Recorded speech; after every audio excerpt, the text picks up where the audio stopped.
اعوذ باللہ من الشیطان اللعین الرجیم بسم اللہ الرحمن الرحیم الحمد للہ رب العالمین والعاقبۃ للمتقین والجنۃ للمطیعین والنار للعاصین ثم الصلاة والسلام على سید الانبیاء والمرسلین حبیب الہ العالمین سیدنا و مولانا ابی القاسم محمد صلی علی محمد وآل محمد وعلى أهل بيته الطيبين الطاهرين المعصومين المظلومين المنتجبين المنتخبين الذين أذهب الله عنهم الرجس وطهرهم تطهيرا اللهم صلی علی محمد وآل محمد ولعنة الله على أعدائهم أجمعين من أول ظلمهم إلى يوم الدين الذين اشتروا الضلالة بالهدى فما ربحت تجارتهم وما كانوا مهتدين أما بعد فقد قال الله تبارك وتعالى في كتابه المجيد وفرقانه الحميد وهو قوله الحق وهو أصدق الصادقين بسم الله الرحمن الرحيم الف لام را کتاب احکمت آیاتہ ثم فصلت من لدن حکیم خبیر صلوات پڑھے محمد و آل محمد اللهم صلی علی محمد وآل محمد سب سے پہلے فرش اعظم میں موجود مومنین کے مرحومین کے لیے خاص طور پر اس عزاخانے کے بانی مرحوم سید کفایت حسین شاہ کی روح کے اصال ثواب کے لیے ایک مرتبہ اور تمام مومنین کے لیے جو اس دنیا سے جا چکے ہیں ایک مرتبہ سورہ فاتحہ کی التماس سے رحمت اللہ تعالیٰ. بسم اللہ الرحمن الرحیم ایاک نعبد و ایاک نستعین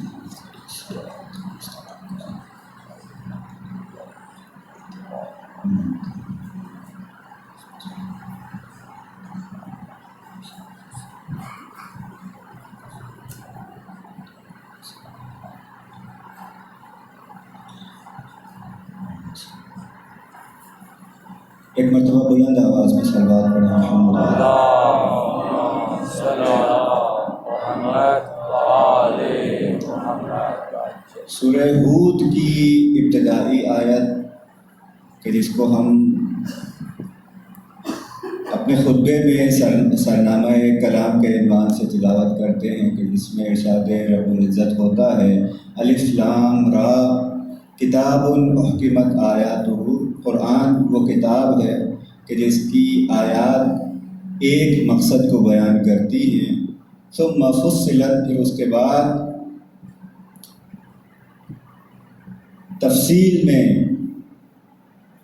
ان آیات کو تبدیل کر دیا گیا ہے من لدن حکیم خبیر، اس ذات کی جانب سے جو حکمت والا ہے اور انتہائی زیادہ آگہی اور علم والا ہے. ہم نے عرض کیا تھا سورہ ہود کی یہ ابتدائی آیات اور اس سورہ کی آخری آیات در حقیقت قرآن کی تعلیمات کا خلاصہ پیش کرتی ہیں کہ قرآن کے اندر جتنی بھی تفصیلات پائی جاتی ہیں، قرآن کے اندر جتنی بھی جزئیات پائی جاتی ہیں، قرآن کی تمام تعلیمات ان کا مقصد، ان کا ہدف ایک ہی چیز ہے. یعنی وہ چیز جو روح اور جان کی طرح قرآن کی تمام تعلیمات میں جاری و ساری ہے، وہ ایک حقیقت ہے. وہ حقیقت قرآن کی ان آیات کے مطابق توحید کی حقیقت ہے. توحید قرآن اور اس کی تعلیمات کی روح اور جان ہے. اگر قرآن کو سمیٹ دیا جائے تو ایک ہی حقیقت ہمیں نظر آئے گی، وہ ہوگی توحید باری تعالیٰ. اس آیت کے ذیل میں جس موضوع کے اوپر ہم گفتگو کر رہے ہیں، ابھی تک ہم نے اس بات کو سمجھنے کی کوشش کی کہ قرآن کس نوعیت کی کتاب ہے، قرآن کی زبان کیا ہے، قرآن کے نزول کی کیفیت کیا ہے۔ یہ 3 بڑے بڑے مسئلے ہیں جو گزشتہ 7-8 دنوں کے دوران ہم نے جن کے متعلق تھوڑی سی گفتگو آپ لوگوں کے سامنے پیش کی، اور اسی کے ساتھ ساتھ ان تینوں حوالوں سے قرآن کا رشتہ اور تعلق محمد اور آل محمد کے ساتھ۔ جب ہم نے یہ کہا کہ قرآن کس نوعیت کی کتاب ہے یا قرآن کی زبان کیا ہے، اس کے ضمن میں ہم نے یہ بات بھی آپ لوگوں سے عرض کی تھی کہ یہ جو اللہ کا کلام آیا ہے انسانوں کے لیے، اس کی تشریح اور اس کی تفسیر کی ذمہ داری کس کے پاس ہے، کہ جس کو مولا کائنات نے نہج البلاغہ میں اپنے خطبے میں ارشاد فرمایا ہے کہ قرآن لابد لہ من ترجمان، کہ قرآن کو ایک ترجمان کی ضرورت ہے جو اللہ کی ترجمانی کرے، اللہ کے کلام اور اللہ کے قول کی ترجمانی کرے۔ یعنی ان الفاظ و عبارات، ان آیات اور صورتوں کو ایک ترجمان کی ضرورت ہے۔ ترجمان کا کام کیا ہوتا ہے؟ بھیجنے والے کی مراد اور مقصود کو بیان کرتا ہے۔ یعنی قرآن محتاج ہے تفسیر کا، قرآن اس اعتبار سے انسانوں کے لیے اس کے بیان کی ضرورت ہے۔ جب تک قرآن کا بیان نہیں ہوگا، قرآن کی تفسیر نہیں ہوگی، قرآن سے اللہ کی مراد اور مفہوم کو نہیں سمجھ میں آئے گا۔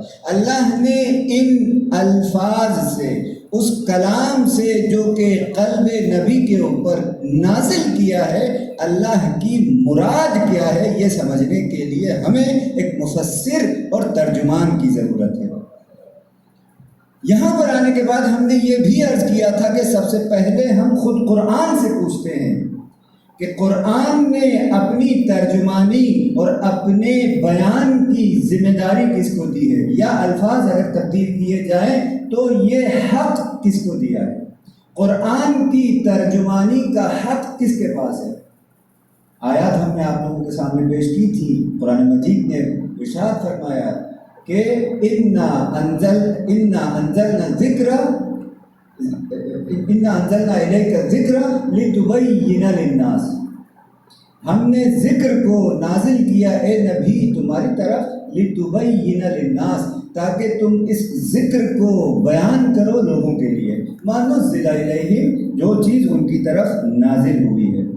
تو قرآن کا پہلا ترجمان، قرآن کا پہلا مفسر، یعنی وہ ہستی اور وہ ذات جو ہمیں بتائے کہ قرآن کے ان الفاظ، قرآن کی ان عبارات اور اللہ کے اس کلام کا معنی، مفہوم اور اللہ کی مراد کیا ہے، یہ خود ذات پیغمبر گرامی ہے۔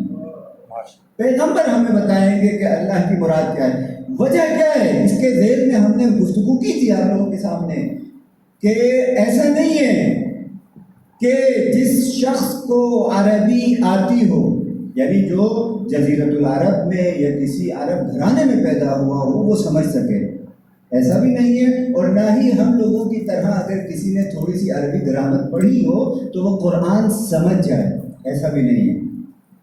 قرآن کا سمجھنا عربیت کے اوپر موقوف نہیں ہے۔ اس کی وجہ بھی ہم نے بتائی تھی۔ انشاءاللہ آج اسی مسئلے کے اوپر کچھ تھوڑی سی مثالیں بھی آپ لوگوں کے سامنے پیش کروں گا تو واضح ہو جائے گا آپ لوگوں کے لیے۔ اللہ کے کلام کو سمجھنے کے لیے عربی ہونا لازمی نہیں ہے، اس لیے کہ ہم نے بتایا تھا کہ زبان، لغت اور بولی کے اندر محدود نہیں ہے۔ زبان، لغت اور بولی میں محدود نہیں ہوتی، تو لہٰذا اگرچہ اس کا دروازہ یا اس کا ابتدائی جو زینہ ہوتا ہے یہاں پر قرآن کے حوالے سے بھی، اگرچہ عربی زبان ہے اور ہمیں جو ہے عربی کے ذریعے کے بعد ہی قرآن کی حقیقت کا علم ہوگا، وہ اپنی جگہ، لیکن میں جو جس نقطے کی طرف آپ لوگوں کی توجہ دلانا چاہ رہا ہوں وہ انحصار ہے. یعنی یہ کہا جائے کہ جس انسان کو عربی نہیں آتی وہ قرآن سمجھ ہی نہیں سکتا، ایسا نہیں ہے. یا آپ دوسری جانب سے اگر اس کو دیکھیں تو وہ زیادہ بہتر ہے، یعنی جس کو عربی آتی ہے وہ قرآن سمجھ جائے.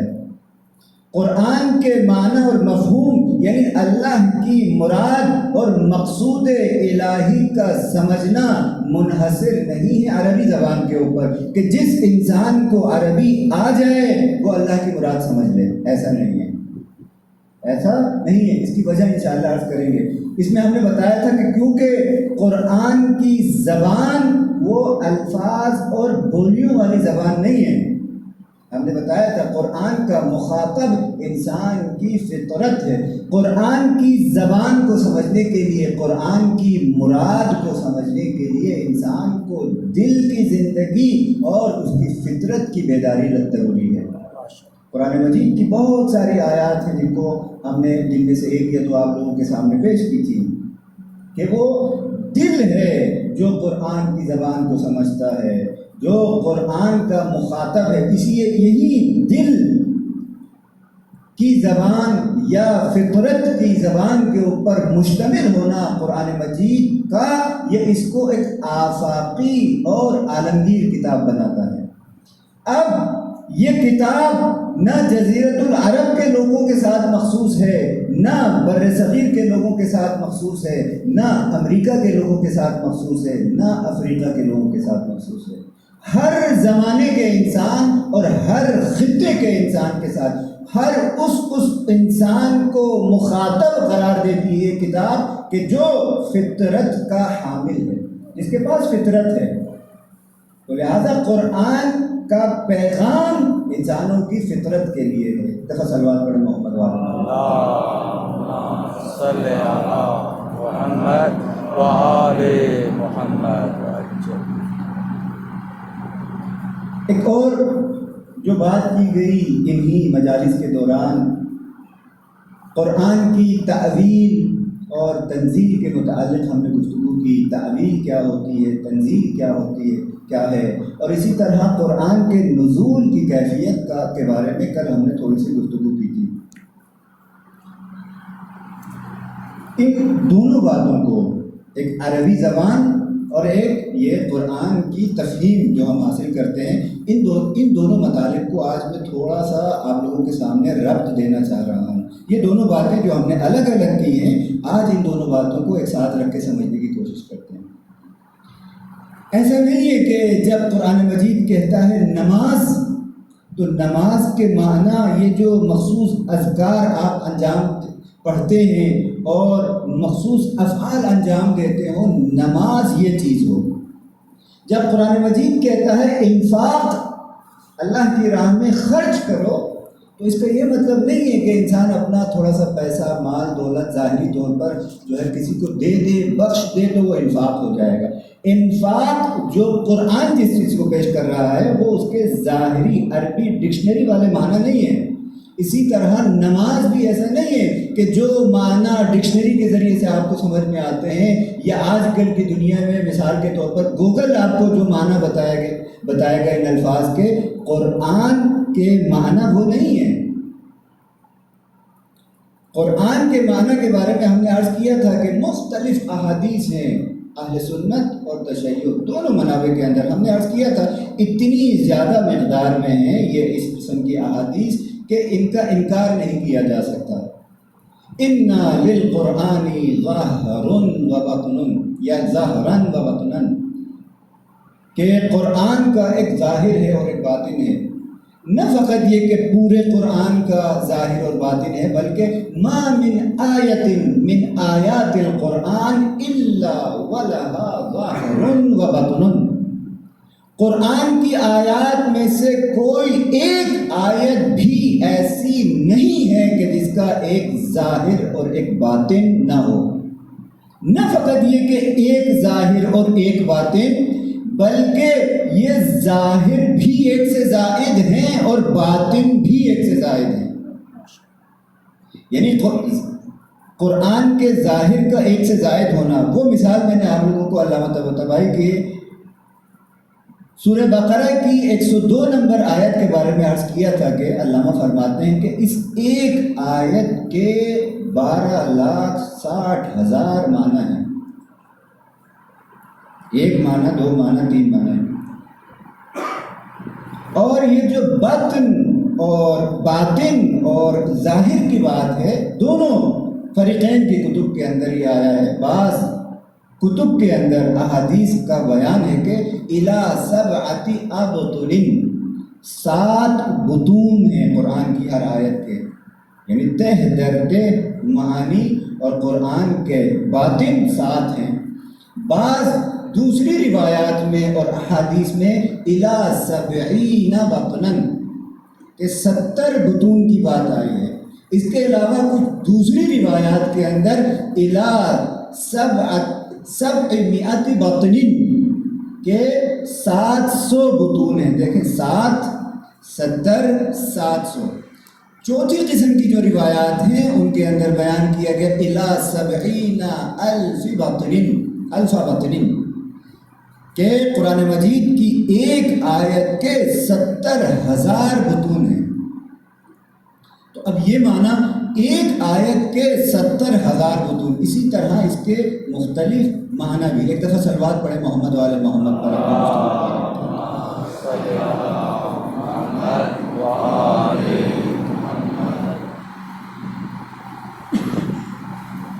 اب یہاں پہ اس کو اگر میں سمجھنا چاہوں، اگر ہم سمجھنا چاہیں، اس کے لیے آپ لوگوں کے سامنے کچھ مثالیں اگر رکھنا میں چاہوں تو روایات سے اور مختلف جو تاریخ اسلام میں واقعات ہیں ان سے اگر مثال دینا چاہوں، پچھلی اپنی تقاریر میں نے یہ عرض کیا تھا، یہ زرکشی نے البرہان فی علوم القرآن، قرآنی علوم کے اوپر جو ابتدائی ترین کتاب لکھی گئی ہے ان میں سے ایک یہ کتاب ہے. اہل سنت کے بہت بڑے دانشور ہیں اور پورے عالم اسلام میں اگر پوچھا جائے کہ علوم قرآن کی ابتدائی اور مستند کتابیں کون کون سی ہیں تو ان کتابوں میں سے زرکشی کی البرہان فی علوم القرآن کا نام لیا جاتا ہے. پورے عالم اسلام میں ان کی اس کتاب سے استفادہ کیا جاتا ہے.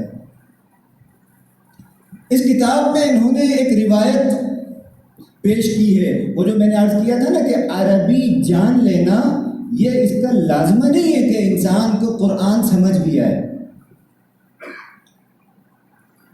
خلیفہ دوم حضرت عمر پیغمبر اسلام کی خدمت میں یہ عرض کرتے ہیں کہ یا رسول اللہ، آپ ہمارے سامنے، آپ ہمارے لیے ایک ایسا کلام لے کر آئے ہیں، یأتینا بکلام من العرب یا من کلام العرب، کہ آپ عربی زبان کے ایک کلام کو ہمارے سامنے ہمارے لیے لے کر آئے ہیں، لیکن وما نعرفہ، لیکن اس کلام کو ہم نہیں پہچانتے.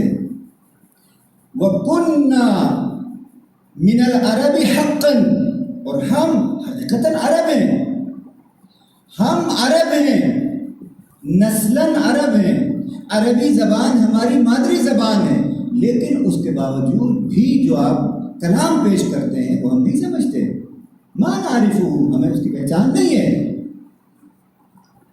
تو یہاں پہ وہ جو میں ابتدا سے جو باتیں عرض کرتا چلا آ رہا ہوں کہ قرآن کی تفہیم اور قرآن کا سمجھنا کسی ڈکشنری کے ذریعے سے، کسی کتاب کے ذریعے سے، کسی لغت کے ذریعے سے، کسی مدرسے میں کسی استاد کے پاس نہیں ہوتا، بلکہ پیغمبر نے فرمایا قرآن تعلمنی، یعنی اللہ نے مجھے اس قرآن کی علمنی تعلیم دی، فتعلمت، تو میں نے سیکھا. یعنی قرآن کی تعلیم اللہ تعالیٰ کی جانب سے تھی تو پیغمبر کو اس کا علم ہوا. وَأَدَّبَنِي فَتَأَدَّبْتُ، اور یہ ادب جو محضر پروردگار سے معرفت کے حصول کا ہے، اس ادب کو مجھے اللہ نے سکھایا تو مجھے یہ ادب میں نے سیکھ لیا۔ تو لہٰذا یہ عربیت جو ہے وہ صرف ایسا نہیں ہے ہم کہیں کہ قرآن کی تفہیم اور قرآن کو سمجھنے کے لیے عربی زبان کافی ہو۔ تو صلوات پڑھیں محمد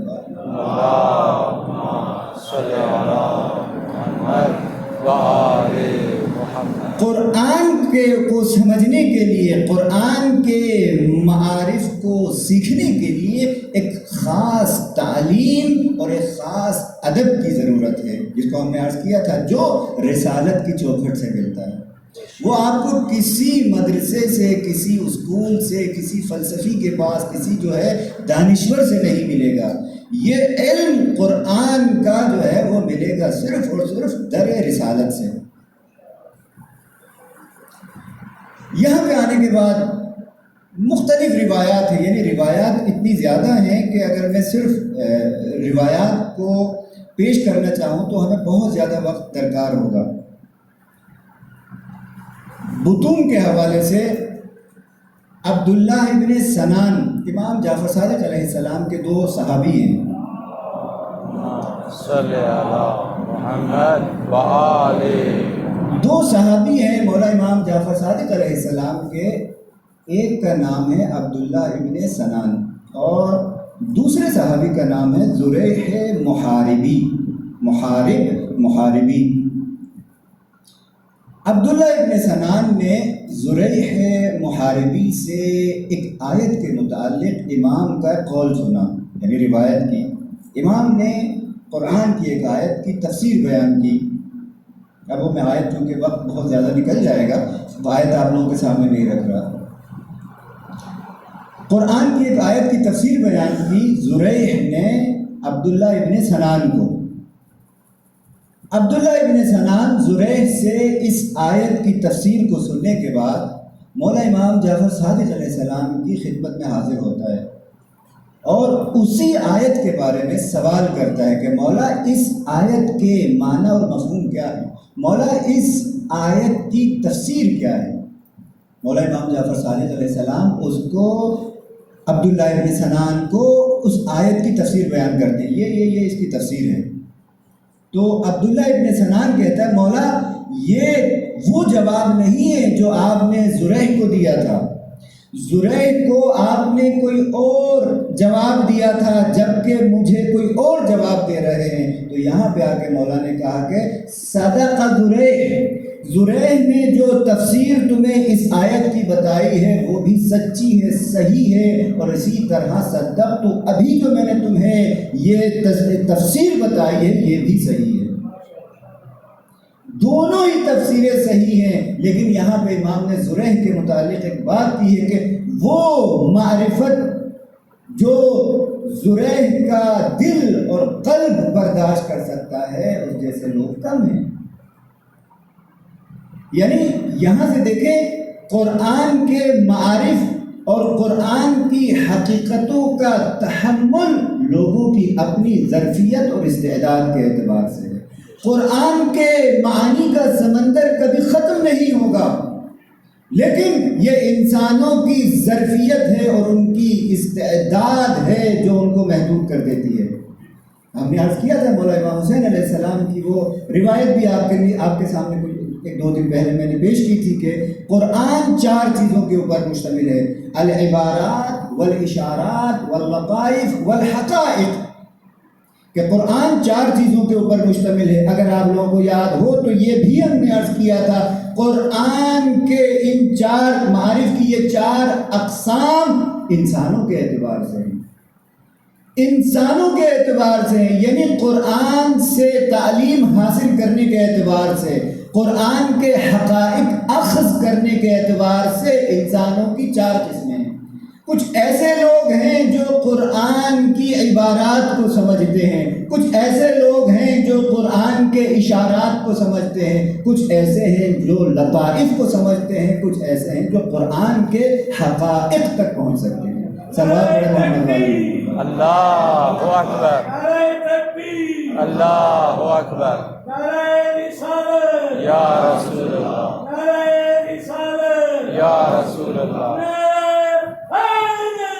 یا علی یا علی اللہم صلی اللہ علیہ. اور یہ زریح جیسے جو افراد ہیں یہ وہ لوگ ہیں جو خاص ہیں، قرآن کے لطائف اور حقائق ان کو میسر ہوتے ہیں. معروف حدیث ہے، میرا خیال نہیں تھا وہ حدیث آپ لوگوں کے سامنے یہاں پر پیش کروں، لیکن چونکہ اب یہ بات نکل گئی تو صرف یہ ہے کہ آپ کے ذہنوں تک یہ بات پہنچ جائے، یہ مطلب بہت زیادہ واضح ہو جائے کہ قرآن کے حقائق کو سمجھنے میں تمام انسان ایک جیسے نہیں ہیں، حتیٰ اصحاب، حتیٰ وہ انسان جو کہ مقرب ہیں درگاہ نبوت اور رسالت کے، ان کا بھی ایک لیول نہیں ہوتا تھا. پیغمبر کی یہ حدیث کتابوں میں موجود ہے کہ آپ نے فرمایا کہ لو علم ابو ذر ما فی قلب سلمان لقتلہ. اگر ابو ذر کو یہ علم ہو جائے، اس چیز کا علم ہو جائے جو سلمان کے دل میں ہے، تو وہ اس کو قتل کر دے گا. یعنی علم کا وہ مقام اور علم کی وہ حقیقتیں کہ جس کو سلمان کے دل نے تحمل کیا ہوا ہے، وہ ابو ذر کے دل میں نہیں سما سکتی. ابو ذر کوئی معمولی صحابی نہیں ہے، لیکن اس کے باوجود بھی پیغمبر نے اپنے ان دو نزدیک ترین صحابہ کے متعلق بھی یہ فرما دیا کہ ان دونوں کا درجہ، ان دونوں کا مقام اور ان دونوں کا لیول بھی ایک جیسا نہیں ہے. ایک دفعہ صلوات پڑھیں محمد اللہم صلی علی محمد وآل محمد. مولا کائنات میثم تمار انتہائی مولا کے نزدیک ترین صحابیوں میں سے ہیں. آپ کو معلوم ہے ایک حدیث جو میثم تمار سے منقول ہے کہ ایک رات مولا کائنات کے ساتھ کوفہ میں میثم تمار کو اپنے ہمراہ لیا مولا کائنات نے، اور کوفہ سے باہر کی جانب نکل پڑے. کوفہ شہر سے باہر جانے کے بعد ایک مقام پہ جہاں پر صحرا آ گیا تھا، وہاں پر پہنچنے کے بعد یہ روایت کے الفاظ ہیں جو آج ہی میں نے پڑھے. مولا کائنات نے، امیر المومنین نے زمین پر ایک لکیر کھینچی، کہا میثم اب اس لکیر سے تمہیں آگے نہیں آنا، یہاں کھڑے رہو. اب یہاں سے آگے علی اکیلا جائے گا. ایک لکیر کھینچی اور کہا کہ اب یہاں سے تم آگے نہیں آؤ گے.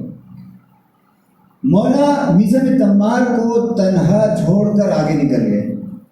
میثم تمار مولا کا انتہائی شیدائی صحابی ہیں، اور ان کے دل میں خدشات داخل ہونا شروع ہو گئے کہ مولا کو میں نے اکیلا چھوڑ دیا، اکیلے گئے ہیں، تشریف لے گئے، رات کا وقت ہے، بہت سارے دشمن ہیں، کچھ بھی ہو سکتا ہے، صحرا ہے.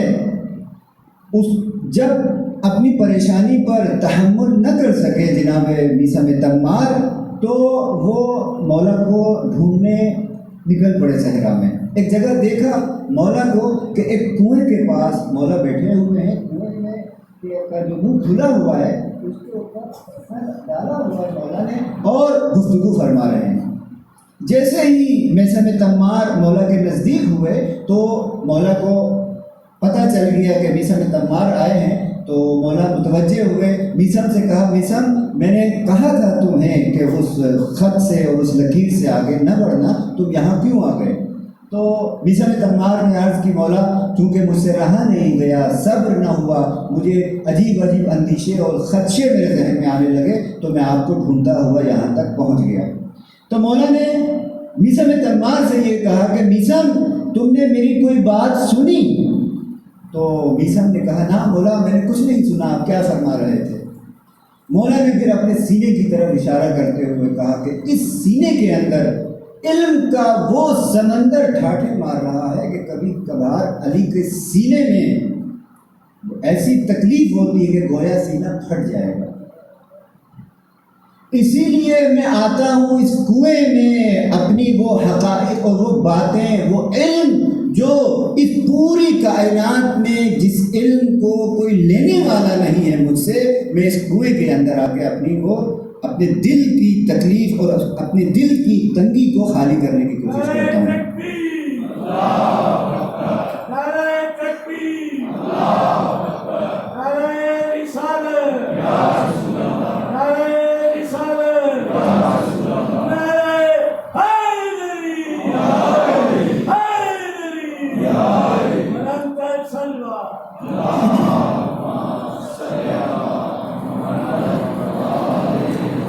عربی میں نہج البلاغہ میں بھی یہ خطبہ موجود ہے، یہ روایت اور مختلف کتابوں کے اندر بھی ہے۔ لعلمًا جمّا، یہ مولا کائنات کی تعبیر ہے کہ ایسا علم کا سمندر جو ٹھاٹھے مار رہا ہے علی کے سینے میں، لیکن اس علم کو وصول کرنے والا کوئی نہیں ہے، اس علم کو دریافت کرنے والا کوئی نہیں ہے۔ دیکھیں اس روایت میں جو کہ خود میثم تمار نے روایت کیا ہے، اس روایت کو یہ بھی اسی مطلب کو ثابت کرتی ہے کہ علی کے علم کے ایسے درجات بھی ہیں جو میثم تمار جیسے لوگ بھی جس کی لیاقت اور اہلیت نہیں رکھتے، یعنی علی کے سینے میں وہ علم ہے کہ جو میثم تمار کے لیول کے لوگ بھی اس کو حاصل نہیں کر سکتے۔ عجیب جملہ ہے۔ اس کے بعد مولا کائنات نے کچھ اشعار کی صورت میں ایک بات کہی ہے، یہ آخری ٹکڑا بس میں آپ لوگوں کی سماعتوں کے نظر کر کے آگے بڑھ جاتا ہوں۔ مولا کائنات فرماتے ہیں کہ اے میثم تمار، نہ فقط یہ میرے سینے میں علم کا وہ خزانہ اور وہ سمندر ہے، بلکہ میں جو زمین کے ساتھ یہ ہم کلامی یا زمین کے ساتھ جو کلام کرتا ہوں، اس زمین سے پھوٹنے والی ہر خوشبو، ہر پودا اپنی پوری خوشبو کے ساتھ وہ بھی میرے اسی کلام کی خوشبو لیے ہوئے ہیں۔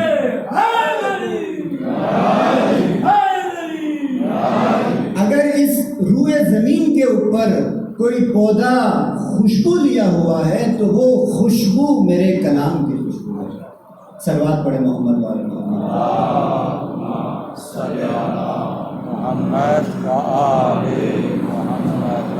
بہت زیادہ آپ کو اس طرح روایات میں باتیں ملیں گی۔ قرآن کی حقیقت کو سمجھنے کے لیے عربی زبان کافی نہیں ہے۔ قرآن کے بطون کے حوالے سے ایک اور روایت تھی، اب جابر ابن حر جعفی، امام محمد باقر علیہ السلام کے انتہائی نزدیک صحابیوں میں ان کا شمار ہوتا ہے، جابر کا۔ ان سے ایک روایت تھی، آپ لوگوں کے سامنے میں پیش کرنا چاہ رہا تھا، لیکن اب چونکہ آج 8 محرم ہے اور اب ہم نزدیک ہوتے جا رہے ہیں اپنے ایام اعضاء کے آخری دنوں سے، بلکہ نزدیک ہو چکے ہیں، تو انشاءاللہ پھر کسی موقع پہ یہ روایت پیش کروں گا۔ ایک دوسری روایت واقعہ ہے تاریخی، چونکہ ابھی سے پہلے 8 دن تک جو ہم گفتگو کرتے رہے وہ شاید تھوڑی سی ثقیل تھی، مشکل تھی یا خشک تھی، الفاظ کے حوالے سے، تعبیرات کے حوالے سے، وہ اصطلاحات جو اس منبر سے آپ لوگوں کو 8 دن پیش کی جاتی رہی، وہ ممکن ہے آپ لوگوں کے ذہنوں کو تھکا دیتی ہو یا تھوڑا سا اس نے تھکا دیا ہو، تو یہ آخری 2 دن جو ہے اس 8 دنوں کے نتائج کی صورت میں آپ لوگوں کو انشاءاللہ وہ معارف جو مکتب اہل بیت کے اندر پیش کیے گئے ہیں ان کی جانب اشارہ کرنے کی میں کوشش کر رہا ہوں۔ اسبغ ابن نباتہ پیغمبر اکرم کے صحابی نہیں ہیں، یہ مولا کائنات کے صحابی ہیں، تو علم الحدیث میں جو اصطلاحات استعمال کی جاتی ہیں اس کے اعتبار سے یہ تابعی ہیں، لیکن ہم ائمہ کے اصحاب کو اصحاب کہتے ہیں، صحابی ہیں مولا کائنات کے۔ مولا کائنات کے 4، 5، 6 صحابی جو معدود صحابی ہیں کہ جو انتہائی زیادہ مولا کے نزدیک ہیں اور قابل اعتماد ہیں، ان میں سے ایک ہیں اسبغ بن نباتہ۔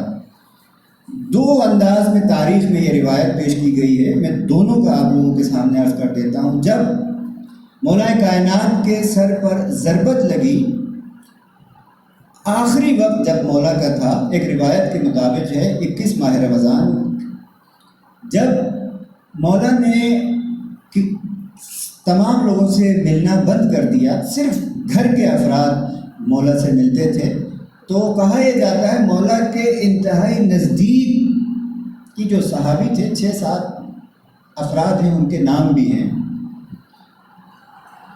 یہ جب مولا کے گھر سے رونے کی نالہ و فریاد کی آوازیں آئیں تو یہ مولا کے گھر کے آگے جمع ہو گئے اور انہوں نے بھی رونا شروع کر دیا۔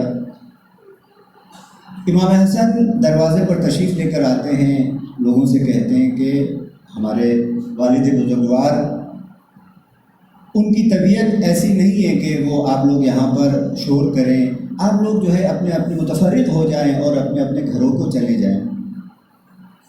ایک روایت یہ کہتی ہے کہ تمام لوگ چلے گئے، اسبغ موجود رہ گئے، اسبغ واپس نہیں گئے۔ پھر گھر سے فریاد کی، نالے کی، گریے کی آواز بلند ہوتی ہے، اسبغ دوبارہ رونا شروع کر دیتے ہیں۔ امام حسن علیہ السلام دوبارہ تشریف لے کر آتے ہیں، کہتے ہیں اسبغ اپنے گھر چلے جاؤ، اسبغ نہیں جاتے۔ تیسری مرتبہ آواز بلند ہوتی ہے، تیسری مرتبہ اسبغ روتے ہیں، پھر امام حسن تشریف لاتے ہیں، اسبغ جو ہے پھر رو رہے ہیں، وہ اپنے گھر نہیں جا رہے۔ اسبغ کہتے ہیں میں اپنے مولا کو ایک دفعہ دیکھنا چاہتا ہوں، اپنے مولا سے ملنا چاہتا ہوں، آپ مولا سے یہ درخواست کریں کہ مجھے شرف حضور بخشیں، میں ایک دفعہ آ کے مولا کو ملاقات کر لوں۔ امام حسن تشریف لے کر جاتے ہیں، مولا کائنات اجازت دیتے ہیں اور اسبغ مولا کی درگاہ میں حاضر ہو جاتا ہے۔ ایک روایت یہ ہے کہ مولا کائنات نے اپنے آخری وقت میں، کہ جب صرف اپنے گھر والوں سے ملاقات کی اور جب وہ اپنے گھر والوں کو اپنی تمام نصیحتیں جو ارشاد فرمائی تھیں، ان نصیحتوں کے ارشاد فرمانے سے کچھ دیر پہلے امام حسن علیہ السلام کو یہ حکم دیا کہ میرے ان خاص اصحاب کو لے کر آؤ میرے پاس، میں ان سے آخری دفعہ ملنا چاہتا ہوں۔ یہ دونوں اس واقعے کے حوالے سے یہ دو روایات ہیں۔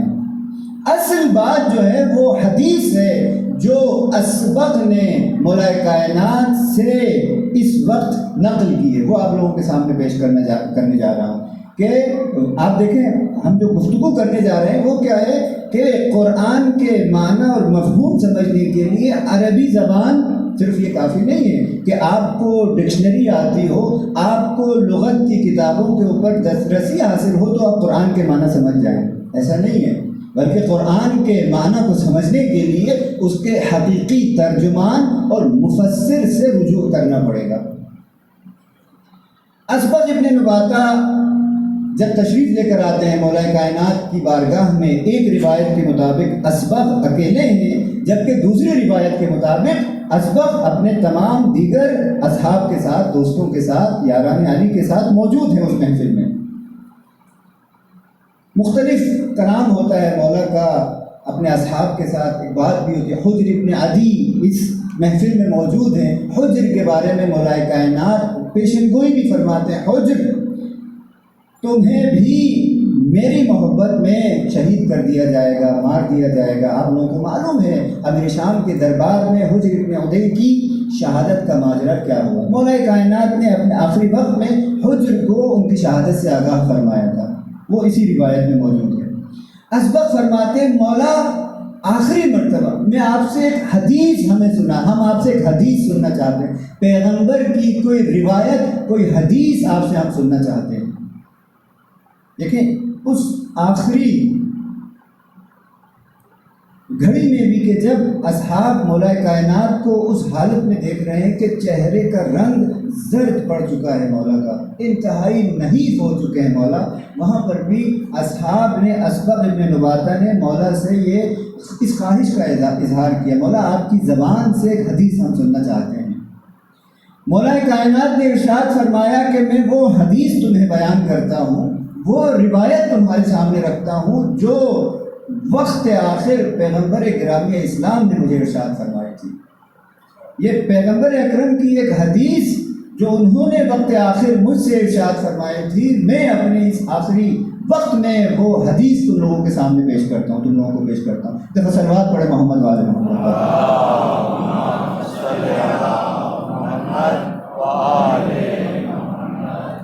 وہ حدیث کیا ہے؟ الفاظ مختلف ہیں، عبارات اس کی تعبیریں مختلف ہیں، میں چونکہ تیزی سے مجھے آگے بڑھنا ہے تو انتہائی تیزی کے ساتھ مفہوم آپ لوگوں کے سامنے رکھ دیتا ہوں۔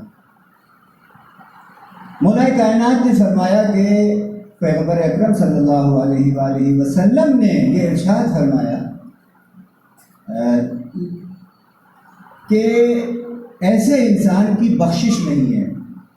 لعنت کی تعبیر روایت میں موجود ہے کہ لعنت ہو اللہ کی اس شخص کے اوپر۔ پہلا کون سا شخص؟ وہ شخص کہ جو اپنے والدین کا آق ہو۔ جس شخص کو اس کے والدین آق کر دیں اس پر اللہ کی لعنت ہے اور اس کی بخشش نہیں ہوگی۔ پہلا شخص، تین لوگوں کا ذکر کیا پیغمبر گرامی اسلام نے۔ پہلا وہ انسان کو جس کو اس کے ماں باپ آق کر دیں۔ دوسرا وہ انسان کہ جو اجیر کی اجرت نہ دے، یعنی اجیر کہا جاتا ہے ایک ایسے انسان کو جس سے آپ کوئی کام کرواتے ہیں، اجیر کو اس کی اجرت نہ دے، ایسے انسان کی بھی بخشش نہیں ہے۔ لعنت ہو اللہ کی، لعنت ہے اس شخص کے اوپر اللہ کی کہ جو اجیر کو اس کی اجرت نہ دے۔ تیسرا شخص وہ غلام ہے کہ جو اپنے آقا سے بھاگ جائے۔ عابد کہا جاتا ہے غلام کو، غلام عابد، یعنی وہ غلام جو اپنے آقا سے بھاگ جاتا ہے، اس کی رسی کو توڑ کر یا جس طرح سے بھاگ جائے، ایسے غلام کو کہا جاتا ہے عابد۔ مولانا نے یہ ارشاد فرمایا کہ پیغمبر اکرم نے فرمایا یہ تین لوگ، پہلا وہ انسان کہ جس کو اس کے ماں باپ آق کر دے، وہ انسان جو اجیر کو اس کی اجرت نہ دے، وہ انسان جو اپنے مولا کی رسی توڑ کر بھاگ جائے، یہ تین لوگ، ان کی بخشش نہیں ہے۔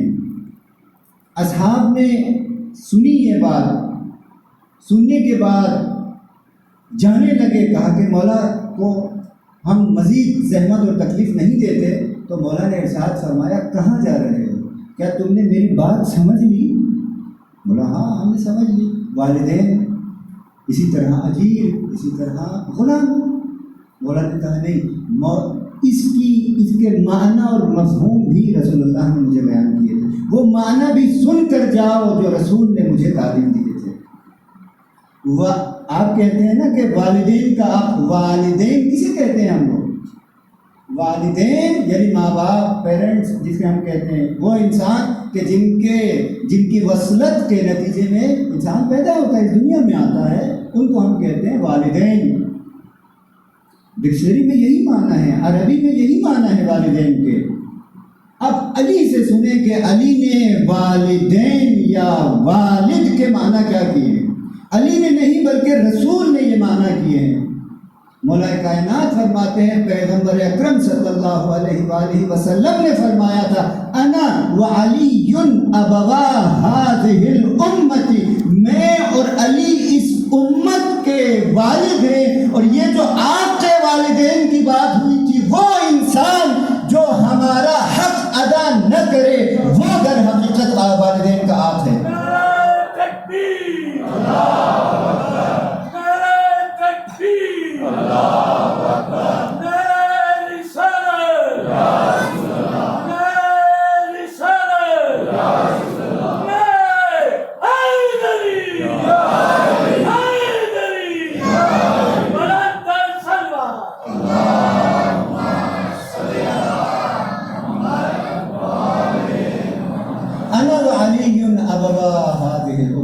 میں اور علی اس امت کے باپ ہیں، میں اور علی اس امت کے والد ہیں۔ جس نے ہمارا حق ادا نہیں کیا وہ آپ ہو جائے گا اور اس کی کوئی بخشش نہیں ہوگی۔ اس کے بعد فرمایا کہ یہ جو اجیر کی بات کی ہے، اجر کی بات کی ہے، وہ اجر رسالت ہے کہ جس کے بارے میں قرآن نے ارشاد فرمایا قُلْ لَا أَسْأَلُكُمْ عَلَيْهِ أَجْرًا إِلَّا الْمَوَدَّةَ فِي الْقُرْبَى، کہ اجر رسالت جس نے ادا نہیں کیا میرے اہل بیت سے، میرے قربا سے، جس نے مودت اور محبت نہیں رکھی، اس کی بخشش نہیں ہوگی۔ عبد عابد وہ غلام جو اپنے آقا اور مولا کی رسی کو توڑ کر بھاگ جاتا ہے، یہ اس بات کی طرف اشارہ ہے کہ جہاں پر مولا نے رسول نے فرمایا تھا من کنت مولاہ فہذا علی مولا، جو مجھ پیغمبر اور علی کی ولایت سے باہر نکل جائے اس کی بخشش نہیں ہے۔ صلوات پڑھیں محمد۔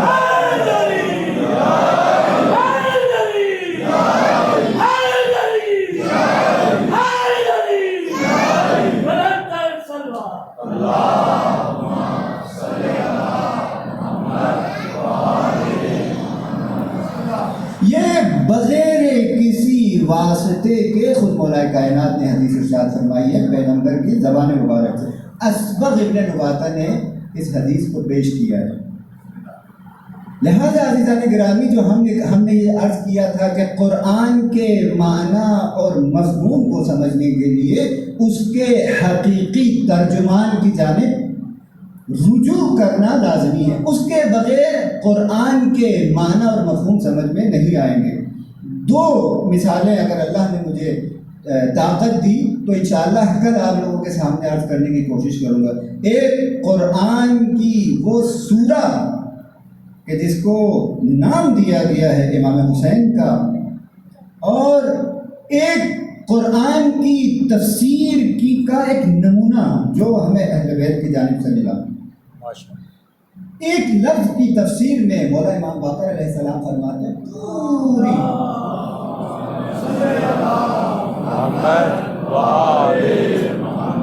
جتنے بھی حقائق ہیں وہ تمام کے تمام محمد ابن علی باقر العلوم اس ایک لفظ کے ذریعے سے انسانیت کو پوری تمام معارف کی تعلیم دے سکتا ہے۔ وہ انشاءاللہ نمونے کے طور پر کل میں آپ لوگوں کے سامنے عرض کروں گا کہ وہ کیا ایک لفظ کی تفسیر میں، قرآن کا ایک لفظ اس کی تفسیر میں مولا فرماتے ہیں تمام حقائق اور تمام معارف اسی ایک لفظ سے بیان ہو سکتے ہیں۔ صلوات پڑھیں محمد وعلی محمد۔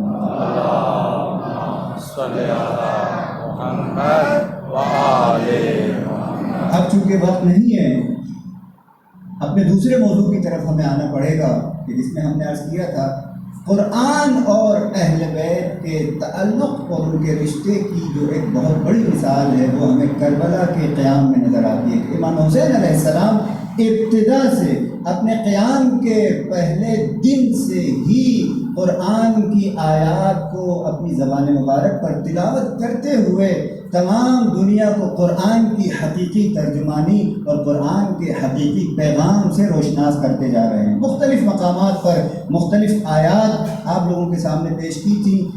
آیات کو ہم نے ترتیب سے ذکر کیا تھا، وہ آیات اب پیش ہونی چاہیے اصولاً اور قاعدتاً جو امام حسین علیہ السلام نے خود کربلا کے میدان میں ارشاد فرمائی تھی۔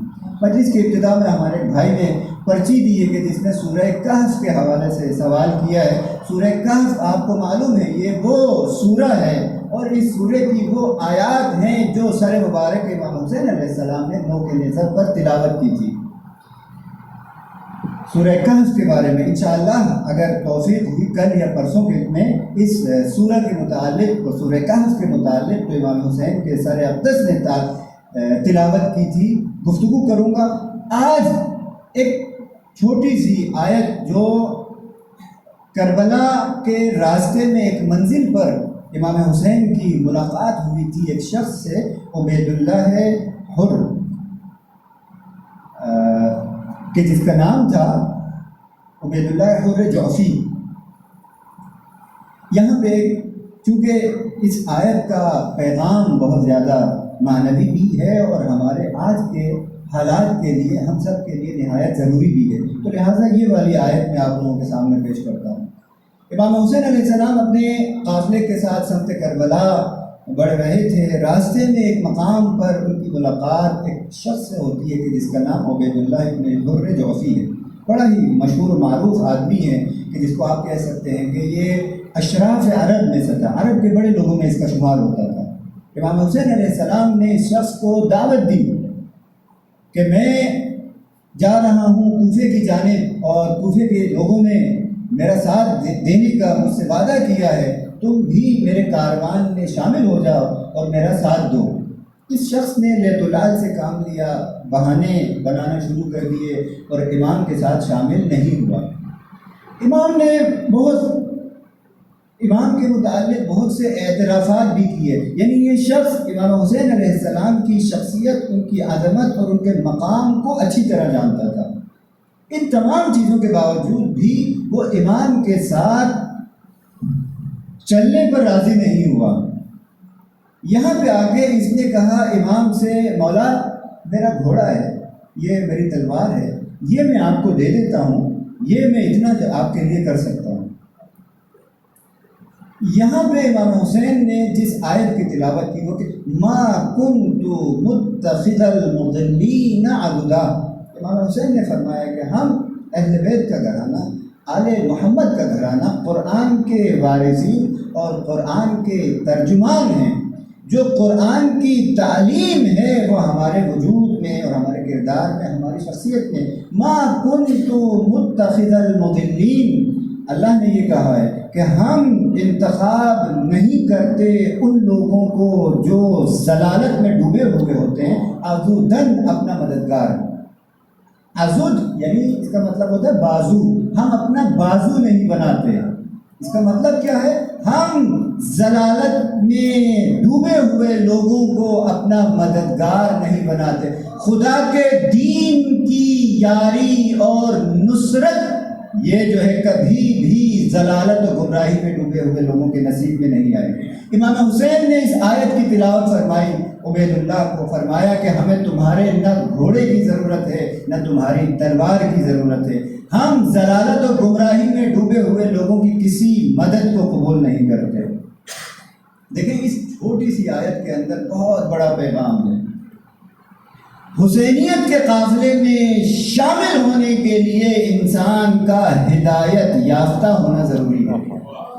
عبید اللہ نے اپنی کس چیز کو پیش کیا تھا امام کو؟ اپنے گھوڑے کو اور اپنی تلوار کو، یا اپنی مال و دولت کو امام کے سامنے پیش کیا تھا. یہ نہ سمجھیں کہ یہ امتحان صرف عبید اللہ کا تھا، بلکہ قیامت تک آنے والے انسانوں کا یہ امتحان ہے. اگر حسینیت کی راہ میں تم کچھ قربان کرنا چاہتے ہو تو وہ قربان کرنا ان کی منشا کے مطابق ہوگا، تمہاری مرضی کے مطابق نہیں ہوگا. جو حسین نے جس چیز کا تقاضا کیا ہے، جس چیز کا نبی نے تقاضا کیا ہے، جس چیز کا قرآن نے تقاضا کیا ہے، وہ تمہیں پیش کرنا ہوگی. جو تم چاہو گے اس کی کوئی حیثیت نہیں ہے.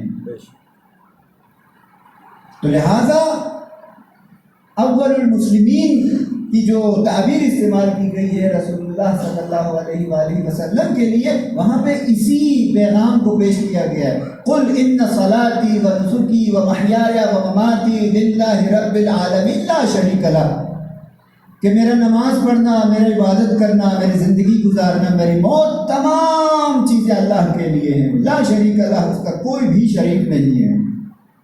پھر اس کے بعد وَبِذَلِكَ أُمِرْتُ، اسی چیز کے اوپر مجھے حکم دیا گیا ہے. جس چیز کا حکم دیا گیا ہے اس کے اوپر انسان عمل کرتا ہے تو وَأَنَا أَوَّلُ الْمُسْلِمِينَ. اسلام کی ابتدا تسلیم محض سے ہوتی ہے. انسان کی اپنی خواہشات، اپنی آرزویں، اپنی چاہت وہ کبھی کہیں نہیں. لہٰذا عزیزان محترم، ہماری زندگی، ہماری آزاداری، ہماری عبادت، ہمارا اٹھنا، ہمارا بیٹھنا اس طریقے پر ہونا چاہیے جو انہوں نے بیان کیا ہو، جو ان کے مورد پسند ہو، نہ یہ کہ جو چیز خود ہمیں پسند ہو. ہم جس کو چاہیں، آپ دن رات عزاداری کرتے رہیں، اپنی دولت کی تجوریوں کی تجوریاں خالی کرتے ہیں، در اہل بیت پر اس کا کوئی فائدہ نہیں ہوگا. صلوات پڑھیں محمد والے محمد. وآل محمد ما کنتو متخذ المضلین عضدا، ہم گمراہ لوگوں کو اپنا بازو اور اپنا مددگار نہیں بناتے۔ عزیزان محترم، حسین کا مددگار، حسین کا بازو، آج ہم اس کا ماتم منانے آئے ہیں کہ جس کے کربلا میں دونوں بازو شہید ہو گئے۔ جناب حضرت عباس سے منسوب ہے 8 محرم کا دن۔ آج مولا غازی عباس کی شہادت کا ذکر کیا جاتا ہے۔ عزیزان محترم، کربلا کے ہر شہید کا ذکر، بلکہ کربلا اور نام امام حسین کو جب زبان کے اوپر لایا جائے تو انسان کے دل پر جو رقت طاری ہوتی ہے، اس کے وجود کے اوپر جو غم طاری ہو جاتا ہے، اس کا کوئی بیان نہیں۔ لیکن مولا عباس کا نام سنتے ہی انسان کو پانی اور پیاس ختم ہوتی ہوئی یاد آنے لگ جاتی ہے۔ جیسے ہی مولا عباس کا نام لیا جائے، قمر بنی ہاشم کا جب ہم نام لیتے ہیں تو وہ پیاس اور وہ بچے جو پانی کے لیے العطش العطش العطش کی صدائیں بلند کر رہے تھے کربلا کے میدان میں روز عاشور، بہت انسان کے ذہن میں چلی جاتی ہیں، اس کے دل پر سامنے آ جاتی ہیں۔ مولا عباس کے حوالے سے ایک جملہ میں عرض کروں مسائل کی تنقید کے لیے، دیکھیں مولا عباس کا وجود ہی کربلا کے لیے تھا۔ ایک تمنا جو مولا کائنات نے اپنی پوری زندگی میں کی ہو، کہیں آپ کو نہیں ملے گا علی نے کسی چیز کی تمنا کی ہو، آپ کو پوری تاریخ میں کہیں نہیں ملے گا کہ علی نے کسی چیز کی آرزو اور تمنا کی ہو۔ لیکن ایک مقام پر اپنے بھائی عقیل سے یہ فرماتے ہیں، میری یہ تمنا ہے، میرا یہ دل چاہتا ہے کہ ایک ایسی خاتون سے شادی کروں کہ جو مجھے ایک بہادر بیٹا دے۔ عباس کا وجود علی کی تمنا کا ظہور ہے، وہ علی کہ جس نے کبھی بھی اپنی زندگی میں کوئی تمنا، کوئی خواہش، کوئی آرزو نہیں کی تھی۔ در حقیقت مولا کائنات جس طرح اپنی پوری زندگی رسول کی حفاظت فرماتے رہے، پیغمبر گرامی اسلام کی نصرت فرماتے رہے، وہ چاہتے تھے کہ کربلا کے میدان میں فرزند رسول کی حمایت میں بھی آپ کا اپنا حصہ ہو۔ یعنی در حقیقت کربلا کے میدان میں جناب حضرت عباس کا وجود علی کی نمائندگی کر رہا ہے، علی کی نمائندگی کر رہا ہے۔ مولا کائنات کی طرف سے علی کی قربانی ہے عباس، جناب حضرت زہرا اور حضرت رسول صلی اللہ علیہ وآلہ وسلم کے لیے۔ علی عباس کی پرورش بھی اس انداز میں ہوئی تھی، عباس کو پالا پوسا ہی اسی لیے تھا کہ کربلا میں وہ حسین اور اس کے بچوں کے لیے اپنی جان کو قربان کرے۔ بہت زیادہ یہاں پہ تاریخ میں مختلف بیانات ملتے ہیں اس حوالے سے کہ عباس کی تربیت اور عباس کی زندگی کس طرح سے حسین اور کربلا کے ساتھ جڑی ہوئی تھی۔ عزیزان محترم، جب یہ قافلہ کربلا پہنچا اور عاشور کا دن جب پہنچا، ایک ایک کر کے اصحاب امام حسین علیہ السلام کی خدمت میں حاضر ہوتے، اذن جہاد طلب کرتے اور اپنے مولا کے لیے اپنی جان قربان کر کے اللہ کی بارگاہ میں چلے جاتے۔ اہل بیت نے اپنی تمام قربانیاں دے دی، اب امام حسین علیہ السلام اکیلے رہ گئے ہیں اور ان کے بھائی حضرت عباس۔ ایک مرتبہ خیموں سے بچوں کے رونے کی، چیخنے کی آوازیں جب آئیں تو وہ بچے العطش العطش العطش کی صدائیں بلند کر رہے تھے کہ پیاس نے ان کے پورے وجود کو گھیر لیا تھا۔ ایسے میں جناب حضرت عباس مولا امام حسین علیہ السلام کی بارگاہ میں حاضر ہوتے ہیں، مولا مجھے اذن دیجئے میں جاؤں اور ان بچوں کے لیے پانی لے کر آؤں، مولا میں ان اشقیاء کے ساتھ جنگ کرنا چاہتا ہوں۔ مولا امام حسین نے فرمایا، عباس میں تمہیں کیسے اجازت دے سکتا ہوں جانے کی، تم میری فوج کے علمدار ہو۔ مولا عباس نے ارشاد فرمایا، مولا آپ کو فوج ہی کہاں کہ جس کا میں علمدار تھا، مولا سب سوئے مقتل جا چکے، اکبر چلے گئے، قاسم چلے گئے، اون و محمد چلے گئے، حبیب چلے گئے۔ مسلم ابن اوسجہ نے اپنی قربانی پیش کر دی۔ مولا وہ سپاہی نہیں بچی کہ جس کی علمداری میں کر رہا تھا، مولا مجھے اجازت دیجیے میں جاؤں اپنی قربانی پیش کروں۔ مولا امام حسین نے ارشاد فرمایا عباس میں تمہیں جنگ کی اجازت نہیں دے سکتا، ان بچوں کے لیے تھوڑے سے پانی کا بندوبست کر دو۔ ایک مرتبہ جناب حضرت عباس ہوئے مقتل چلے، ادھر سکینہ نے بچوں کو جمع کرنا شروع کر دیا، بچوں کو دلاسا دینا شروع کر دیا، آؤ دیکھو میرے چچا جان پانی لینے کے لیے جا رہے ہیں۔ میرے چچا نے آج تک کوئی ایسی بات ہی نہیں کی کہ جس پر عمل نہ کیا ہو، مجھے اپنے چچا پر بڑا ناز ہے۔ اب بچوں پانی آنے والا ہے، بس تھوڑی دیر میں ہی پانی ہم تک پہنچ جائے گا، تھوڑا صبر کرو۔ جناب حضرت عباس مقتل کی جانب چلے، عجیب مناظر پیش کیے گئے ہیں مقتل میں جناب عباس کے۔ ایک مرتبہ عباس نہر فرات پر قبضہ کر لیتے ہیں، پانی چلو میں لیا۔ یہ روایت امام جعفر صادق علیہ السلام کی ہے کہ فرمایا جب جناب حضرت عباس نے پانی کو اپنے چلو میں لیا فذکر عطش الحسین، یہ وہ وقت تھا کہ عباس کو حسین کی پیاس یاد آ گئی، حسین کے بچوں کی پیاس یاد آ گئی۔ یہ پیاس کا یاد آنا تھا، عباس نے پانی کو دوبارہ نہر میں پھینکا، مشکیزہ بھرا، مشکیزہ بھر کے واپس خیمگاہ کی جانب پلٹے۔ عباس انتہائی تیزی کے ساتھ مشکیزہ لے کر خیمگاہ کی طرف بڑھ رہے ہیں، انتہائی امید کے ساتھ۔ ایک مرتبہ دیکھا ایک لعین نے جو گھات لگا کر بیٹھا ہوا تھا، تلوار کے ایک وار سے عباس کے داہنے ہاتھ کو شہید کر دیا۔ عباس نے مشکیزہ باہنے کندھے پہ رکھا، اسی طرح چلتے رہے۔ ایک مرتبہ ایک ظالم نے عباس کے دوسرے ہاتھ کو بھی شہید کیا۔ عباس نے مشکیزہ اپنے دانتوں میں تھاما۔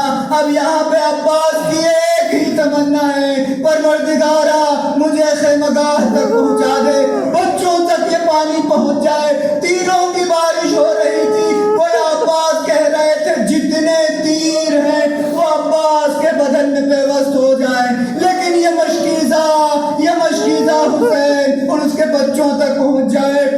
ایک مرتبہ دیکھا ایک تیر آیا جو مشکیزے پر پیوست ہو گیا۔ اب یہاں سے عباس کی آس ٹوٹ گئی۔ یہاں سے مقتل کے یہ الفاظ ہیں عزیزو کہ جناب عباس نے اپنا راستہ تبدیل کر لیا۔ عباس نے کہا پروردگارا اب مجھے زندہ نہیں رہنا، یہ پانی جو زمین پر بہ گیا اس کے بعد عباس کو یہ زندگی منظور نہیں۔ عباس واپس پلٹے، اتنے میں ایک تیر آیا، عباس کے سینے میں پیوست ہوا۔ ایک ظالم نے ایک آہنی، ایک لوہے سے عباس کے سر پر وار کیا۔ عباس اپنے بابا کی طرح شکافتہ سر کے ساتھ زمین کی جانب آئے، فرمایا آقا علیک منی السلام، مولا میرا آخری سلام قبول کیجئے۔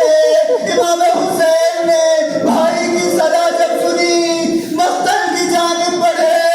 روایت کے یہ الفاظ ہیں، امام کا ایک ہاتھ اپنی کمر پر ہے، فرماتے ہیں عباس میری کمر ٹوٹ گئی، عباس میری کمر ٹوٹ گئی۔ مولا پہنچتے ہیں عباس کو لے کر، آپ واپس آتے ہیں۔ مولا آپ کو معلوم ہے عزیزان محترم، مقتل کے یہ الفاظ ہیں کہ مولا نے جناب حضرت عباس کے لاشے کو وہیں پر رکھا، علم کو واپس لے کر آئے مقتل کی جانب۔ اب میں وہ منظر بیان نہیں کر سکتا ان چھوٹے بچوں کا کہ جب انہوں نے پہلے علم دیکھا ہوگا دور سے تو ان کے دلوں میں کیا خواب سجے ہوں گے، لیکن جب امام تشریف لے کر آئے ہوں گے کہ علم آ گیا ہے، علمدار نہیں آیا، پانی کا مشکیزہ لے کر جانے والا خود بھی نہر کے کنارے سو چکا ہے، تو ان بچوں کی کیا حالت ہوئی ہوگی۔ عزیزان محترم، کربلا کے میدان میں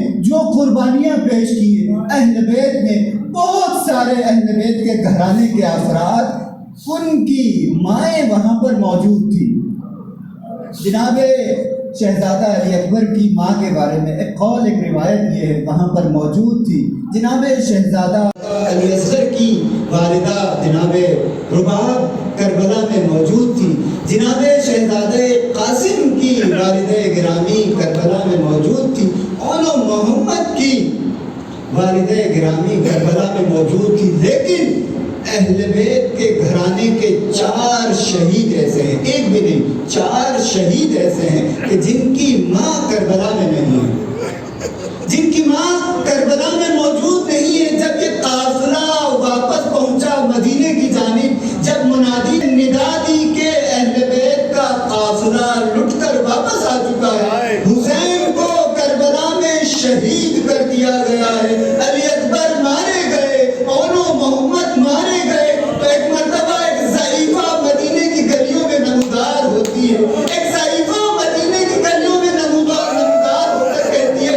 ارے یہ کیسے ہو سکتا ہے کہ حسین کو شہید کر دیا گیا، حسین کو مار دیا گیا۔ وہ کہاں گیا جو خود کو حسین کا فدائی کہتا تھا، وہ کہاں تھا کہ جو اپنے خود کو حسین کا غلام کہتا تھا؟ عباس کے ہوتے ہوئے حسین کو کس نے شہید کر دیا؟ ام البنین سے کہا ام البنین جب تک عباس زندہ تھا، عباس